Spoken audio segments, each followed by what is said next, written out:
night. She reached up to the sky of stars and caught the red-hot light of the North Star.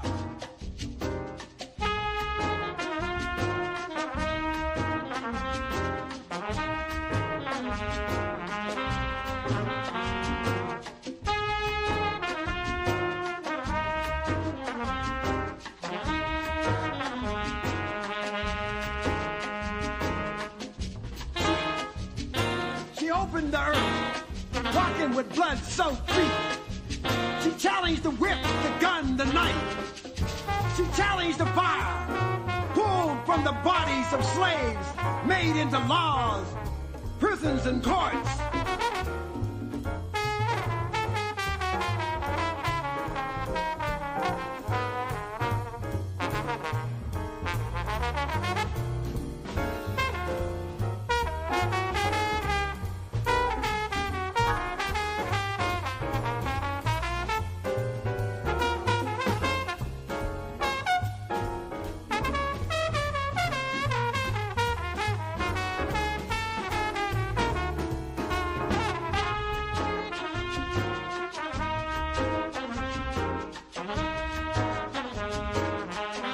Screaming white-hot flames and agony, she challenged millions of headhunters, dragging and ripping apart impossible tender moments of time, shipping vessels of history, ancient history, destroying the fabric, the godlike claw of destiny, of a people, with a gun, a knife, a cannon, building the hideous wall of blood called slavery.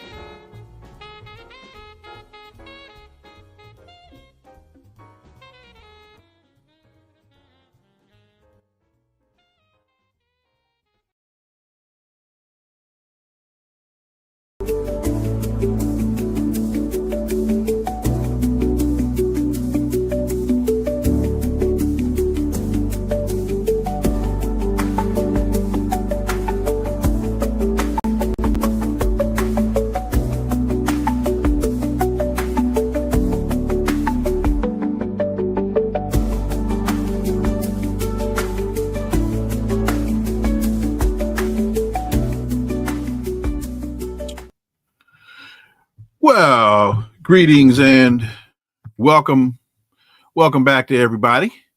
Hope all is well. And, there's a piece in the Washington Post today entitled Total Failure.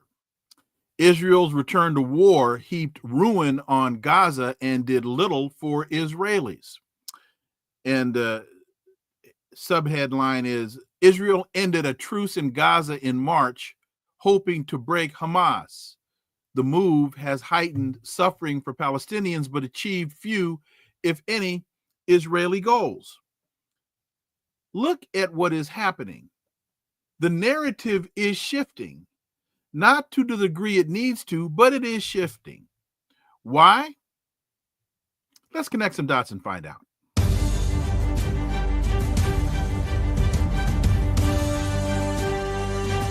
Connecting the Dots with Dr. Wilmer Leon, where the analysis of politics, culture, and history converge. Welcome to the Connecting the Dots podcast with Dr. Wilmer Leon, and I am Wilmer Leon.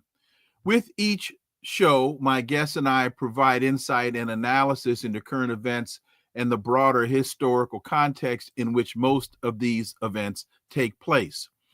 Let's quickly look at some of today's headlines. There was another horrific shooting yesterday, this time in New York. Some victims have been identified.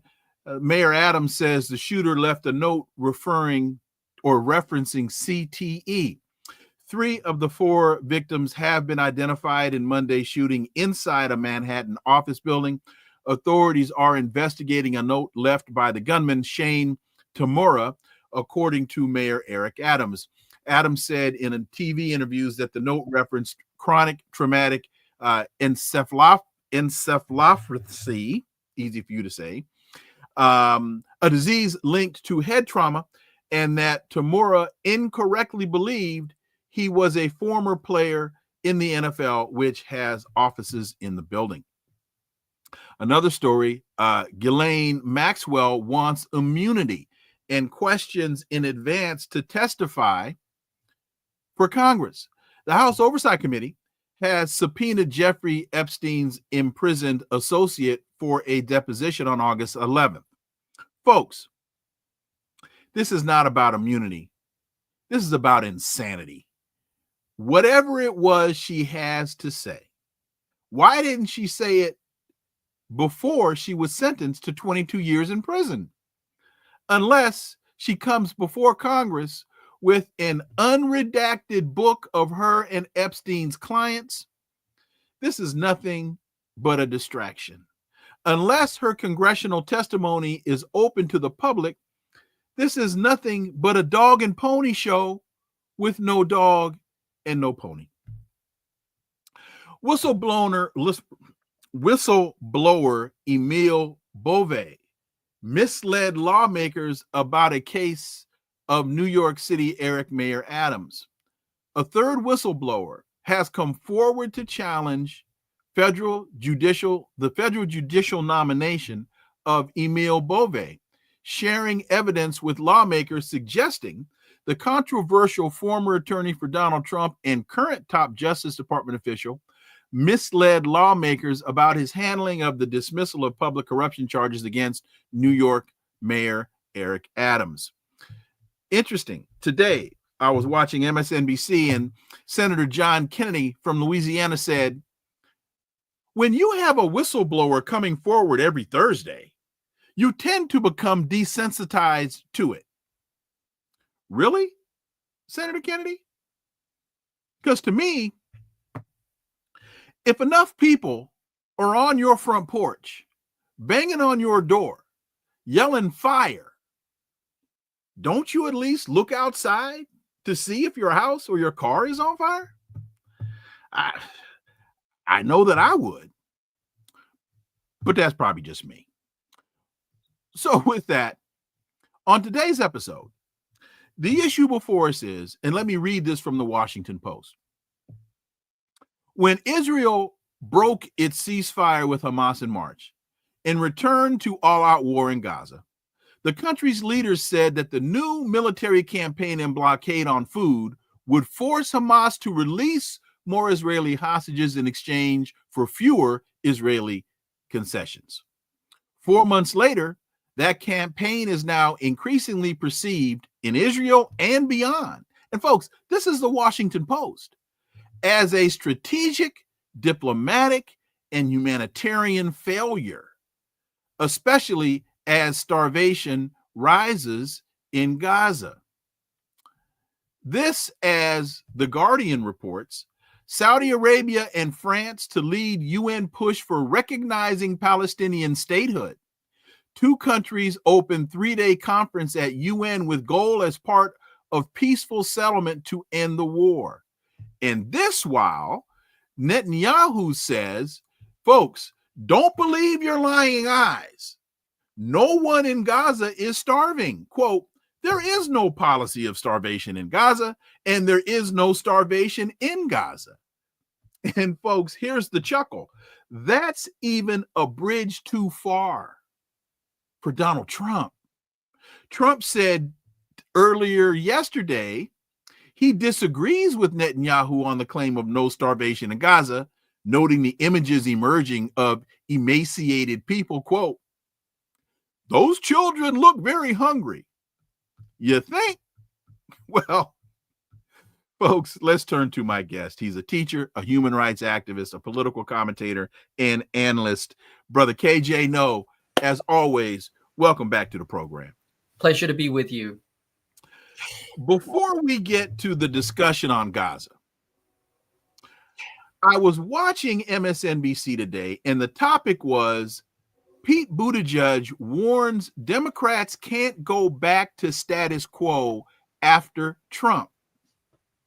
Now, this is what I found interesting about the coverage of this story.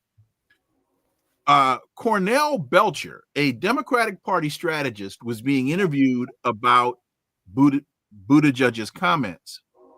And he said The Democratic Party has always been about change when it wins. They win when they're about change. And his examples were Bill Clinton was about change, and Obama was about change. He said he broke into the game working for Howard Dean. KJ, Dean was for change, but lost. Clinton and Obama's idea of change was to move the Democrats further to the right. KJ, what in the world is Belcher talking about? Oh, he's not making any sense. He's just telling himself propaganda. I mean, we could even say that Bernie Sanders was for change. I mean, look how far he got, right?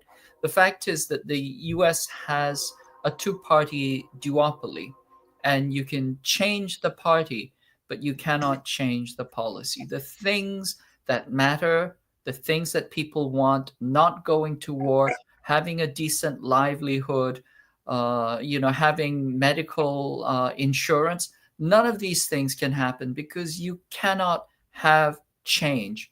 You can only change the party, and you go back and forth and they sell you a new bunch of lies, and each time it is the same thing. Barack Obama, Mr. Hopi Changey himself, I mean, he was brought in because people wanted a change from the wars of the Bush administration. When he came in, he started new wars, Libya, Syria, etc.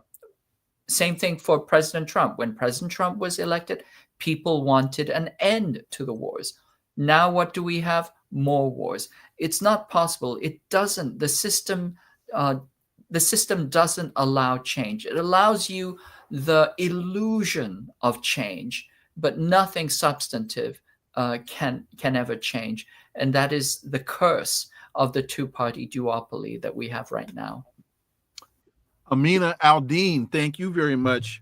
Being a new member to the club and to the show, thank you so much for joining us. And hopefully you'll find this to be a worthwhile investment. It would have been funny, KJ, if it wasn't so pathetic that when Belcher mentions Clinton and Obama, to your point, folks, when we look at this Clinton policy of reinventing government as we know it.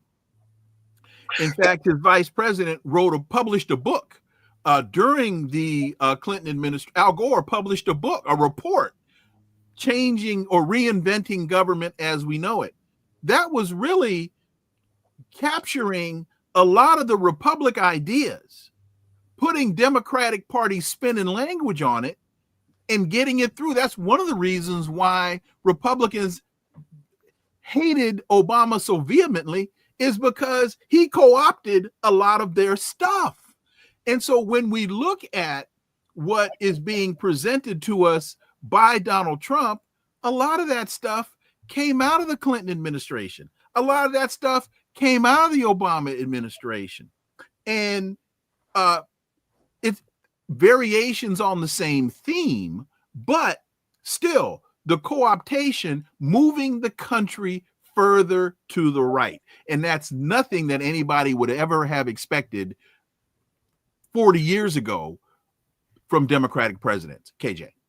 Well, absolutely. I mean, we're looking at the constant continuity of agenda. I mean, people are mildly deceived because they think there's some chaos going on, or there's some consolidation going on, especially in terms of foreign policy.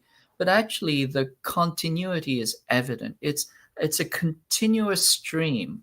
It's the same policy, and the same policy is policy of war, of expansion, of hegemony.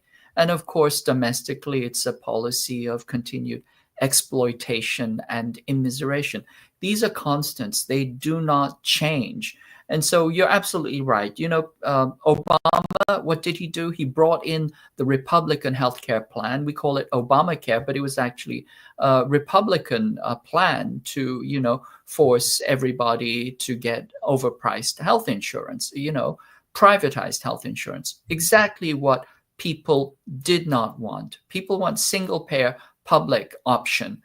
We didn't get that. And the same thing with the wars. We're constantly having more and more wars thrust down our throats. And in addition now, including the massive austerity that will happen because of these tariffs, the genocide, we're facing genocide, and the ruling class is saying we can't do anything. And just one more comment. Why are we interviewing Pete derail a train Buttigieg? I mean, this man, Mr. Bean, doesn't he have another 15 languages to learn? I mean, I think he should do something that keeps out of our business and out of our hair. I think he has his 23rd language that he has to brush up on. And in the meantime, notice what happened with our infrastructure. 2 to 3 train derailings a day. But this is what happens when you get somebody who's completely and totally unqualified, right? He was the mayor of a city of 100,000. He had maybe 1,000 employees, and then all of a sudden he's the Secretary of Transportation. Of course he's going to fail. That's a setup for failure. You hire a clown and you're going to get a circus. And Mr. Bean was not capable of delivering, except in terms of comedic relief, which in the end didn't turn out to be so funny. It was tragic. And he speaks in 23 languages and can't say a damn thing in any of them. It doesn't make any sense, right, in any of them. So, well, if I can quote that brilliant African-American philosopher, James Brown, he's talking loud and saying nothing in 23 languages. Now to Gaza. The Washington Post story reads, in the last 4 months, Israeli troops have advanced farther into Gaza, mostly recapturing areas they relinquished earlier in the war. They recovered the bodies of 8 slain hostages, killed more Hamas leaders, including the group's top military commander, Mohammed Sinwar, and destroyed more of Hamas's underground tunnel network. The move has come at great cost, first and foremost to Palestinian civilians, but also to Israel's standing in the world. Without a breakthrough either in the negotiations with Hamas or on the battlefield, Hamas has refused to surrender, continuing to inflict deadly attacks on Israeli soldiers. First, KJ, your thoughts of that assessment. And then this is the Washington Post, which to me is evidence of the change of the narrative on the world stage. And Willie Hicks, thank you for that $20 super sticker. And we'll get to your comment after KJ responds. KJ, your thoughts. Well, they're spinning hard because what's going on is that Israel can't win. They can't win militarily. Hamas is fighting back. They originally tried with the sucker punch and then the mass bombings, and it's not working because they have to put boots on the ground. They literally have to fight. Israel has gotten used to shooting people like they were animals, like they're just, hunting the indigenous people. In this case, the indigenous are the Palestinians whose land it belongs to. So they can't win militarily. So what they're doing is they're doing a siege. And this siege is a genocidal siege. That is, they're doing ethnic cleansing, they're genociding the Palestinians, and they're also starving them to death. And let me point out very carefully that they are starving them in the active sense. The Palestinians are not starving by accident. They're being starved to death. And so, yes, so we have this quote, they refer to it, the Western press refers to it as a food blockade. No, this is a genocidal siege designed to starve them to death.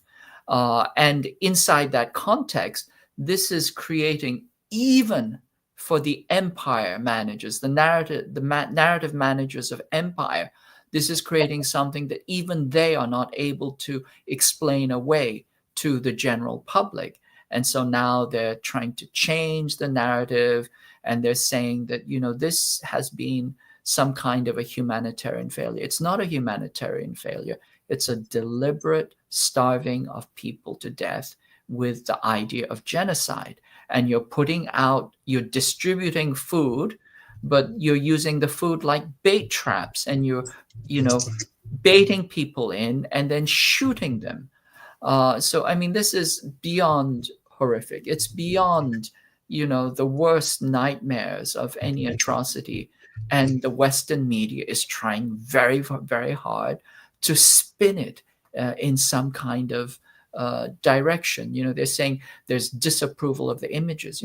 People are not disapproving of the images that are coming out. They're disapproving of genocide, the actions that are happening.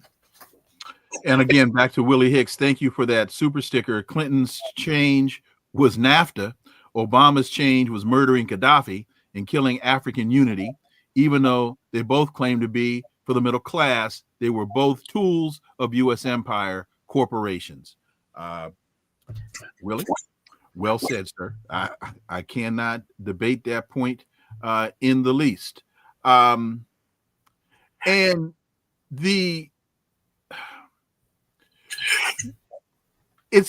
again, this would be humorous if it weren't so pathetic that even Donald Trump is forced to say to Netanyahu, nah, I think there's some children starving.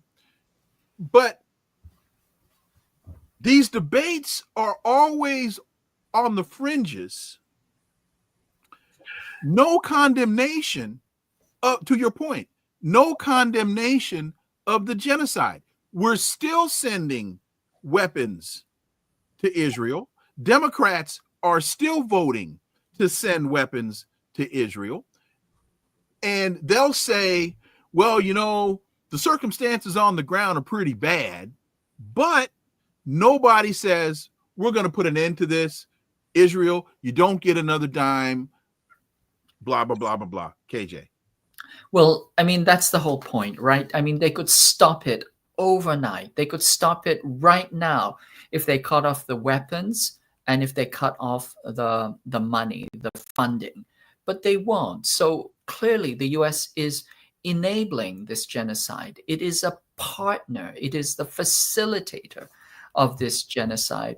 And I think that is a stain that there's no amount of spin that can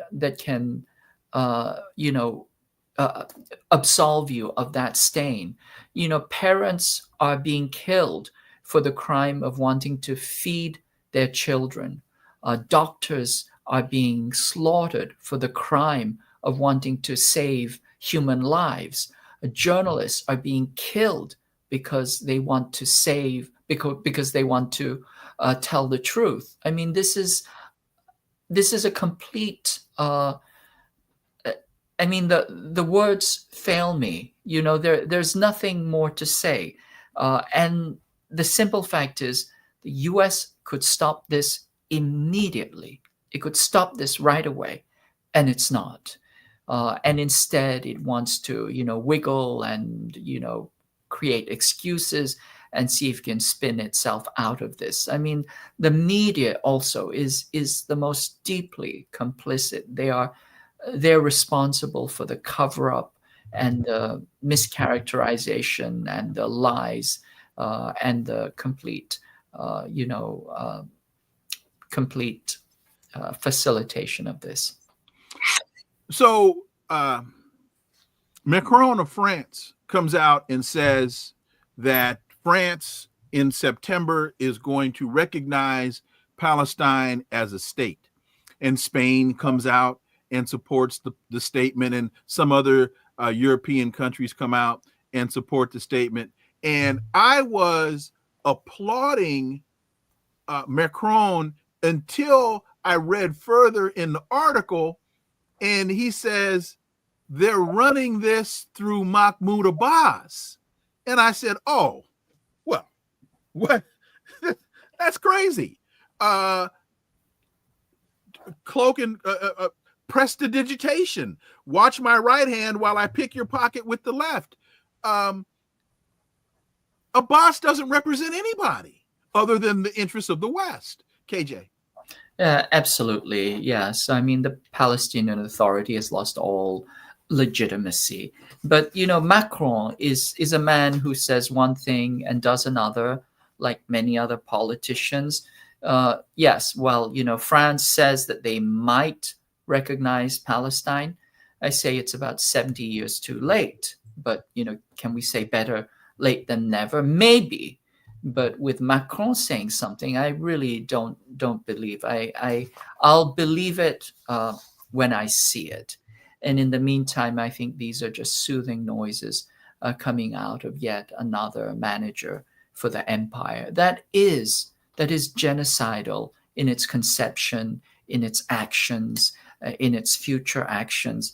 I don't take any of this seriously. The empire, certainly the French Empire, the Western empires in general, but certainly the French Empire was built on genocide. Just go to Indochina, just go to any of the African countries, Afrique francophone. It's all genocide. So that Macron has suddenly had this Damascene conversion, and he's now seen the light after years of live streaming of genocidal actions. I pardon my cynicism, and I try not to be cynical, but I will believe it when I see it. If I were to try to put, and if this is Dr. Wait a minute, where'd she go? Dr. Jackson. Dr. Enaji, this is Dr. Enaji Jackson. Welcome to the family. And yeah, that's her. And brilliant political scientist. And haven't talked to her in a minute, but Dr. Jackson, thank you for validating the program with your presence. KJ, if I were to try to draw a comparison or an analogy here with Macron saying this is neocolonialism. Macron saying this and then saying, I'm going to run this through a boss. To me, that's just neocolonialism. Your thoughts? It's a little bit like the ventriloquist saying, let me ask my dummy and see what he says to me. I like that.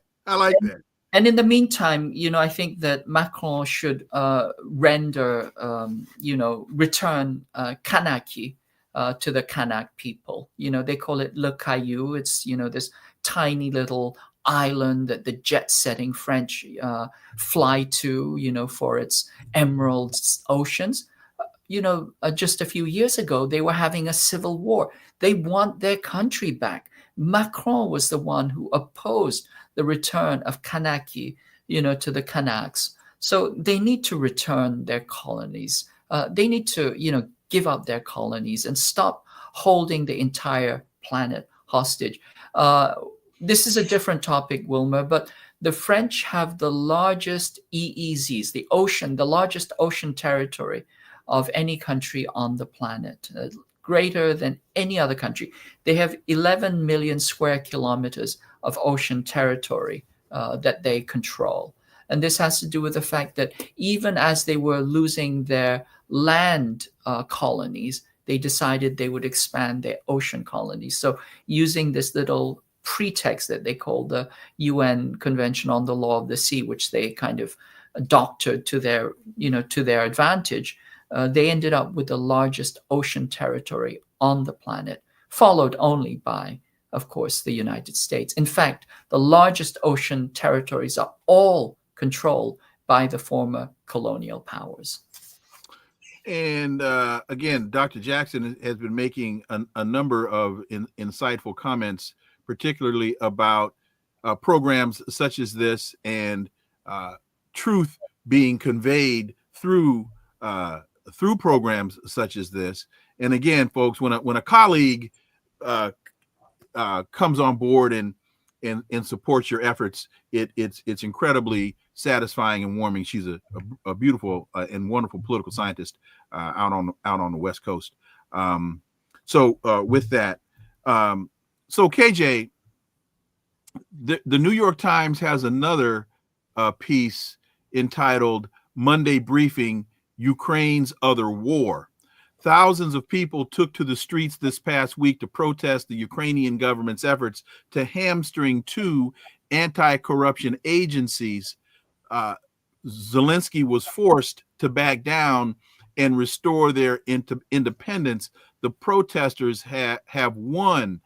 KJ, the U.S., what's happening now in Ukraine with these internal conflicts developing makes me wonder, is the United States now so fed up with Zelensky that they're trying now to overthrow the guy that they cooed into power in the first place? Some people might want to ask, where is Victoria Nuland today? Because if she's traversing Ukraine, there's funk afoot. You might, and with what's happening in Ukraine and what's happening in Israel, the United States is losing on a number of fronts. You're absolutely right. The United States is losing everywhere, and there's a reason for that. It's simply an empire in its terminal stages of collapse, and because of that, it doesn't want to let go. It's going into school shooter mode. It's like the drug addict who is so addicted that they will do anything to keep their power, even if it means hurting, damaging anything, everybody around them. Was it Sun Tzu who said the evil emperor will burn his own village to rule over the ashes? I'm not sure about that, but certainly it makes sense. Yes. Okay. But yeah, so I mean, this is, I believe that Zelensky is going into the phase that, for example, former President Diem of Vietnam went through, which is essentially the U.S. handlers have decided this guy is more of a burden than a useful quisling. Therefore, we have to let go of him. And there have been media reports that the British MI6 and the U.S. and other leaders have been meeting to figure out, what to do with a problem like Zelensky. Right? Will no one rid me of this inferno?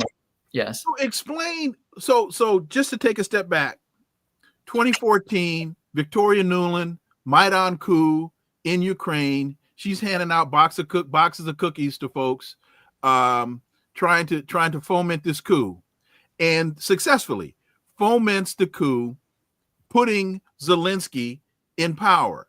Now, the United States has grown tired of their own agent, and it seems as though they are fomenting unrest in Ukraine again. Why, KJ Noh, has the U.S. now grown tired of this guy? I think they were tired of him for a long time. Mm-hmm. And those regime change cookies have been baking in the oven for quite a while. Mm-hmm. I think they're ready. I thought they were burned by now. But anyway, go ahead. They've been drying. They've been, yeah. So the regime change cookies are ready. I mean, the fact is we knew right from the get-go, you hire a clown, you're going to get a circus. And Zelensky literally was a clown. I kid you not. I mean, the man was a comedian. And a bad one at that. Absolutely. But the thing is, you lose favor when you don't do what you're supposed to do, which is he's losing the war. And if you lose the war and then you show yourself recalcitrant, to direction, that's when you're on your way out. This is a pattern. It goes on with every U.S. puppet. Syngman Rhee in my South Korea, he had the same problem. They had to ship him out.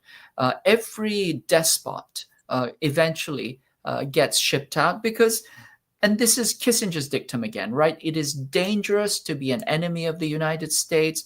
It is deadly to be an ally. Certainly, it is absolutely fatal to be a quisling of the United States because your job is to be used and to be used up. And if you're no longer doing your job correctly, you will be discarded.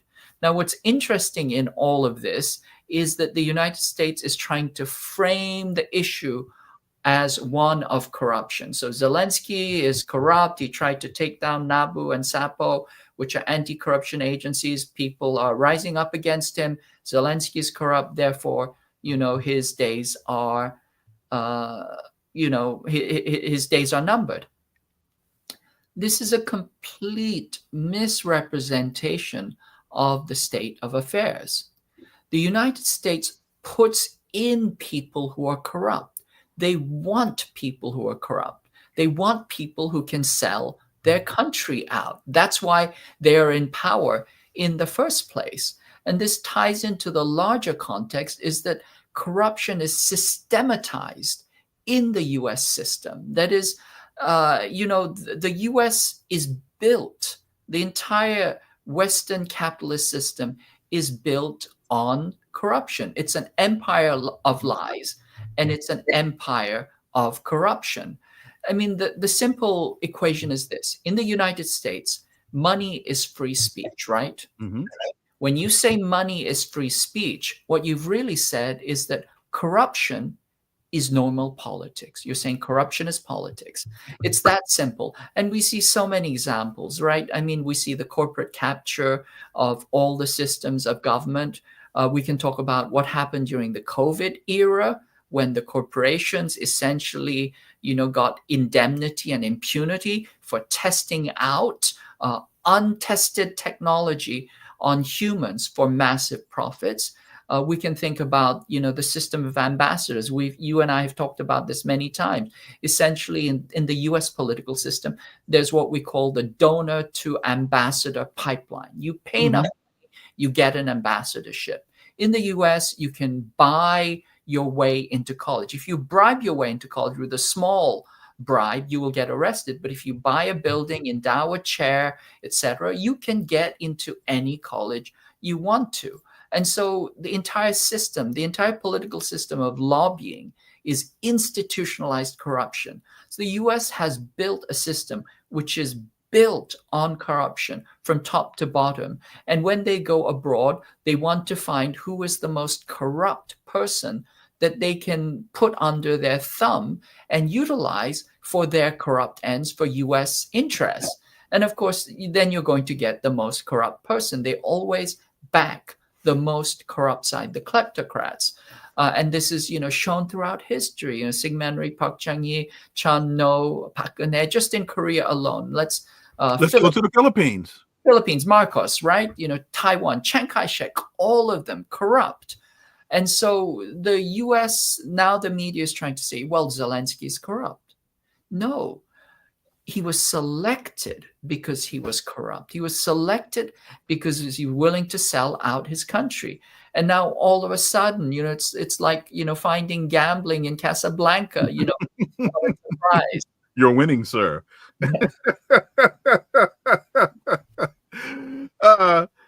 So Zelensky is, again, I have to refer to some other African-American philosophers, the Whispers, who had the song Olivia, Lost and Turned Out. He's become Olivia. Another place where the U.S. is, another front is still with Taiwan. And this is another, folks, we can't find a space where we can't find a front where the United States is winning. And getting back to your point, KJ, about backing the corrupt leader, now I'm drawing a blank on the guy in Venezuela that the United States tried to appoint over, I won't even say install, I'll just say appoint over Nicolas Maduro. And I can't remember the guy's name, but that's just another very current example. And with that, elaborate on Taiwan, please. And Kevin Baptiste, thank you for that $5 super sticker. Thank you, KJ. We're here in the States. Also reduce our politics to electoralism, a crucial mistake. KJ. Well, yeah. So what happened? Juan Guaido. Thank you, Willie Hicks. Appreciate it. Juan Guaido. Juan Guaido, yes. What happened in Taiwan was essentially attempt at a legislative coup. And you have to understand that this is on par or came really as a pair with what happened in South Korea. Remember in South Korea a few months ago in December, Yoon Suk-yeol, the US quisling president, tried to initiate a military coup. He wanted to declare martial law, tried to declare a military coup because the opposition in the legislature was opposing his quisling ways. And so he declared martial law, and then people fought back, literally putting their lives at risk. And now he's sitting in the dock facing charges of insurrection and treason. Okay, the people won, the US lost in that situation. Now, Taiwan is the other major quisling, along with the Philippines and Japan in the Pacific. And when that coup attempt in Korea happened, apparently South Korea's chief of intelligence, military intelligence, went to Taiwan to give them the heads up and to get their support, because it's all one interconnected plot. And when he did that, as soon as the coup happened, Taiwanese PPP government came out and praised the coup, said, this is wonderful, we need to do the same. But not having the backing of the military, what they did was they attempted a legislative coup.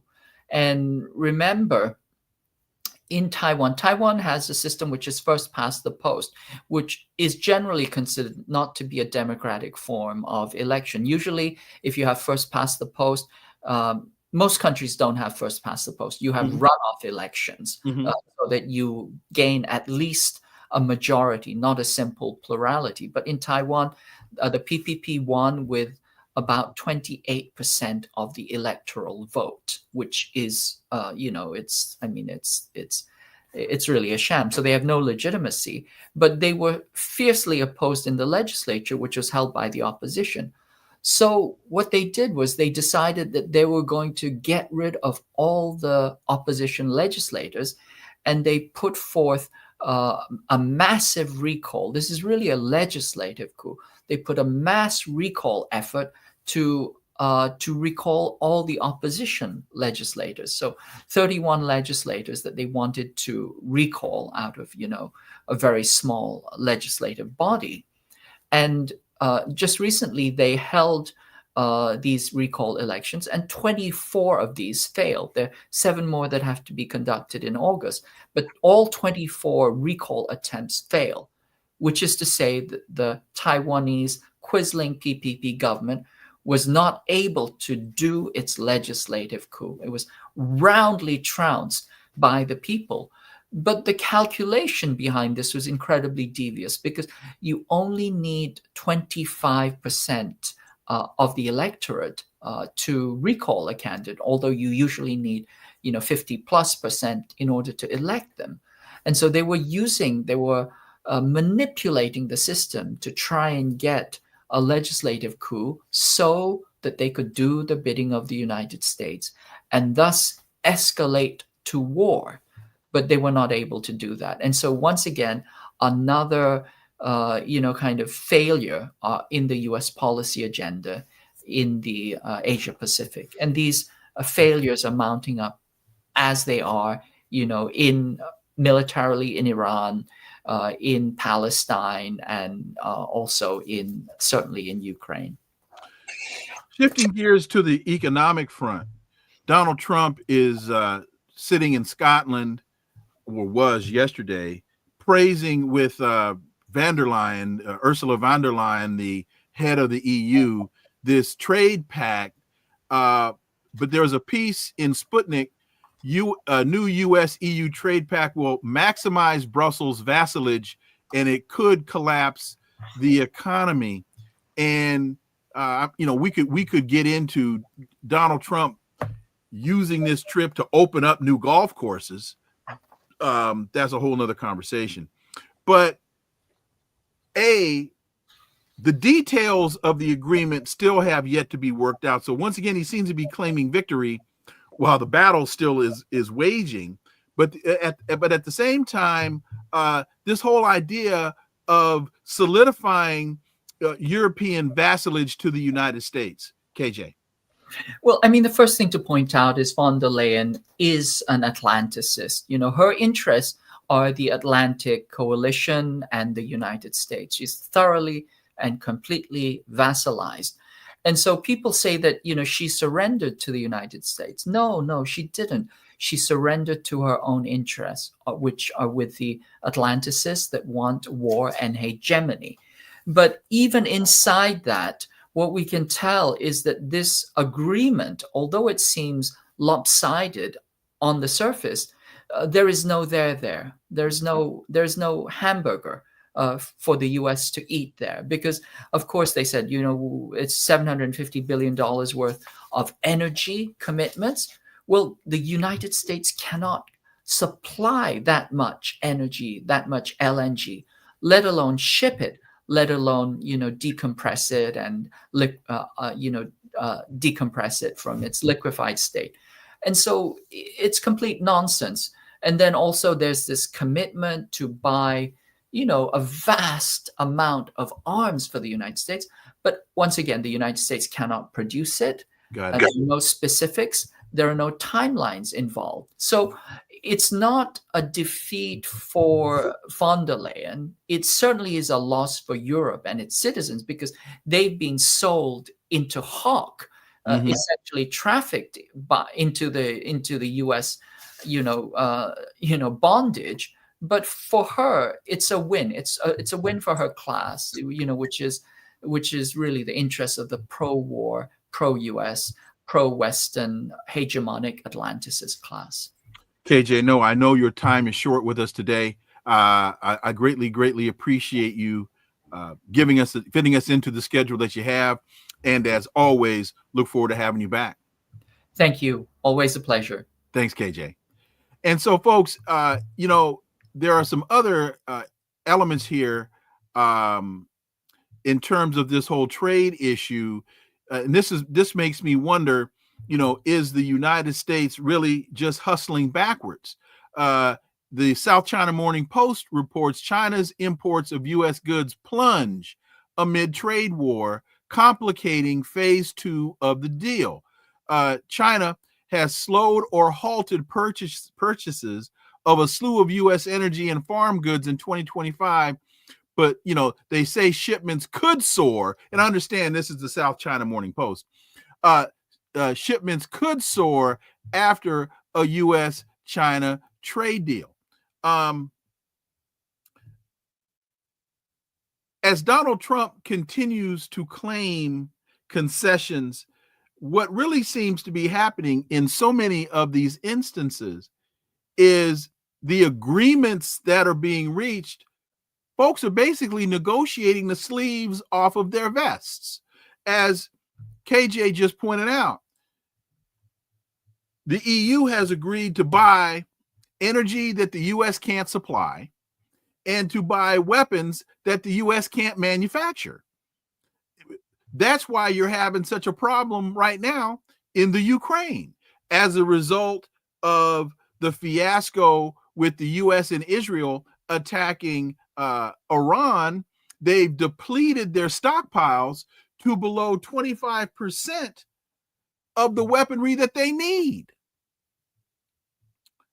So how, if they have depleted their supply of THAAD missiles, for example, how then do you sell things that you don't have, that take a tremendous amount of time and expense to manufacture, and you have fallen below even your own needs and requirements? It doesn't make sense. Sputnik reports U.S. suspends this. See, here's an indication of the problem with the negotiations. U.S. suspends China tech restrictions amid fears of rare earth retaliation. The administration of Donald Trump has suspended restrictions on technology exports to China to avoid harming trade talks with Beijing. Chinese Vice Premier He Lifeng is visiting Sweden for trade talks with Scott Bessent. The officials are expected to discuss U.S.-China trade and economic relationship, Chinese export controls on rare earths and access to other markets. China has the cards here. What this article is highlighting is the fact that China holds the cards. And one of the major Trump cards, no pun intended, particularly in this instance, since Donald is not the Trump, is access to rare earth minerals. China controls an overwhelming percentage of the market on rare earth minerals, minerals that are needed in cell phone production, minerals that are needed in very highly complex military weapon production. China controls the access to those minerals on a couple of levels. One, the unrefined minerals themselves, and then two, the refining process. Most of the rare earths that are mined go to China to be refined and turned into useful products. And China overwhelmingly controls the market in those minerals. So when Besant arrives in Sweden and tries to claim the upper hand, he don't have a card to play. And hence, that's why Donald Trump does all this bloviating, all this chest thumping, and it's to no avail.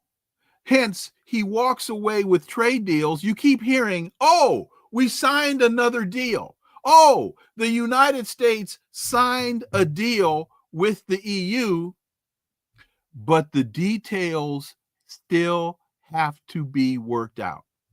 Oh, the United States signed a deal with Britain, but the details have to be worked out. So Trump, once again, claiming victory while the battle is still being waged. And some might say, I like that, Nick. Scott Besson's cards are made in China. I like that. The cards that Besson is at the table holding are made in China. Just like Donald Trump's ties and just like so many of the American flags that you see being waved are made in China. While Donald Trump wants to complain about trade. But again, and see, this is where, what's his name? Hang on. We got a book here. Tony Blinken.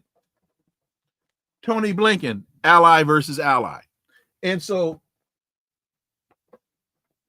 that takes us back to remember, and I use this, I make this reference fairly often because I think it is still apropos.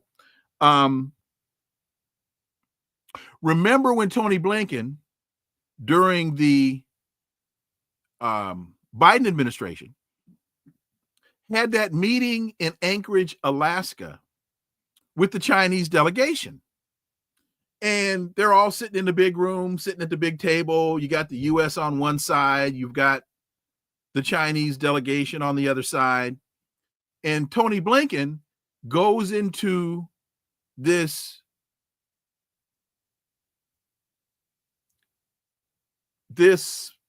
U.S. lecturing tactic that he mistakes as diplomacy. And so you've got Tony Blinken with really zero experience in diplomacy at a table scolding. I like that word. Thank you, Cam 35. Scolding the Chinese delegation of true diplomats. These are people who have spent their lives learning diplomacy, working their way up through the diplomatic ranks so they can be at the table representing the interests of China. Whereas Tony Blinken is there simply because he carried Joe Biden's jacket when Joe Biden was a senator, and because he carried Joe Biden's jacket so well, Joe Biden gave him the position of Secretary of State, similar to Lil Marco Rubio.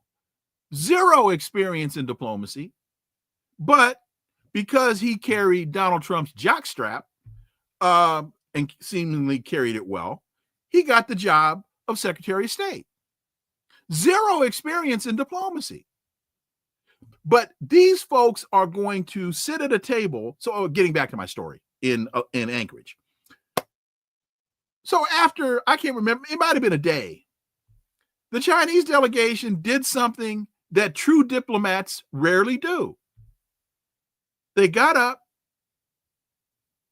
and they looked at Tony Blinken and said, "Do you realize who you're talking to? We're China. We're not going to sit here and allow you to lecture us on these issues." And they got up and walked away. Left Tony Blinken sitting there with his thumb in his mouth. Like, what in the world is going on? The world changed that day from a unilateral to a multilateral reality. Hence, BRICS. And the United States has never been able to recover from that, and never will, because its ego and its arrogance, and this is irrespective of who is sitting in the White House, its ego and its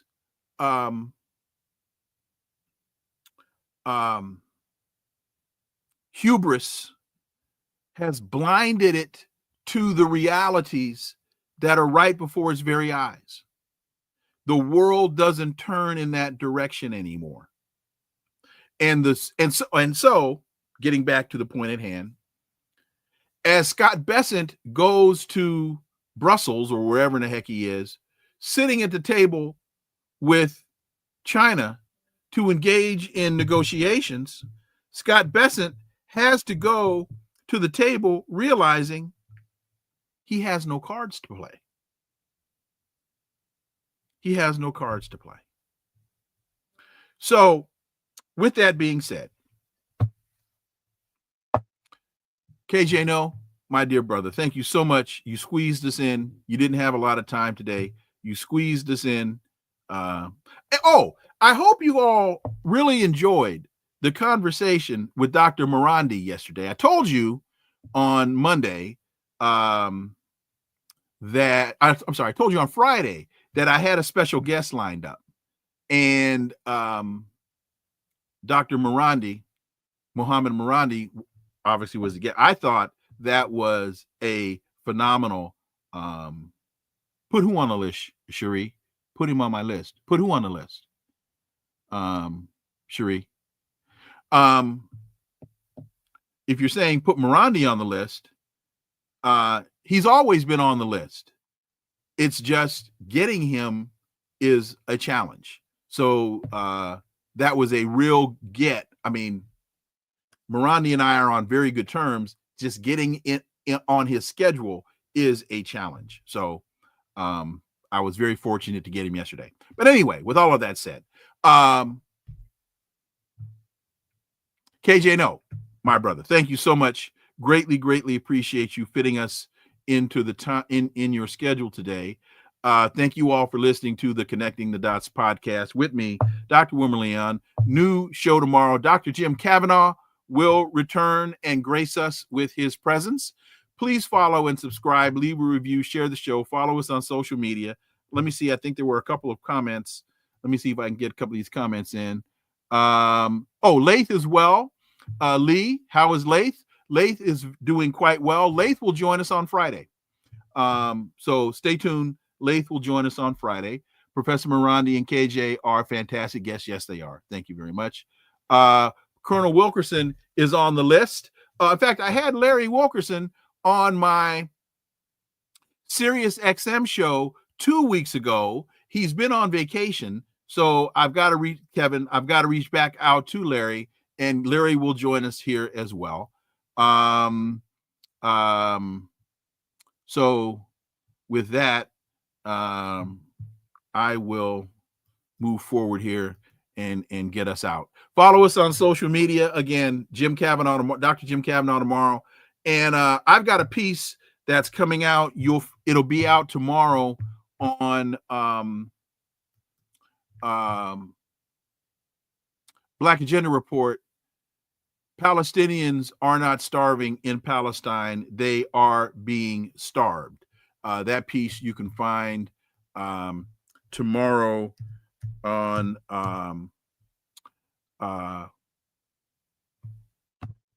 Black Agenda Report. And let me check out one more thing, because I think it's already up on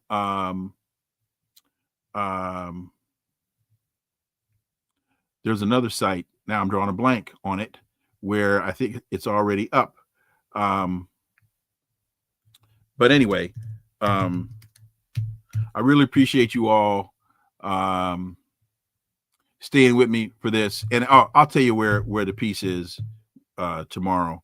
So with that, remember, this is where the analysis of politics, culture, and history converge. Talk without analysis is just chatter, and we don't chatter on connecting the dots. You can also find the piece at the Trice Edney Newswire, triceedneynewswire.com, because Hazel Trice Edney is the one who publishes all of my work. So you can go to Trice Edney Newswire and you can find the piece there as well. See you all tomorrow. Until then, I am Dr. Wilmer Leon. Have a wonderful, wonderful remainder of your day. Peace. I'm out.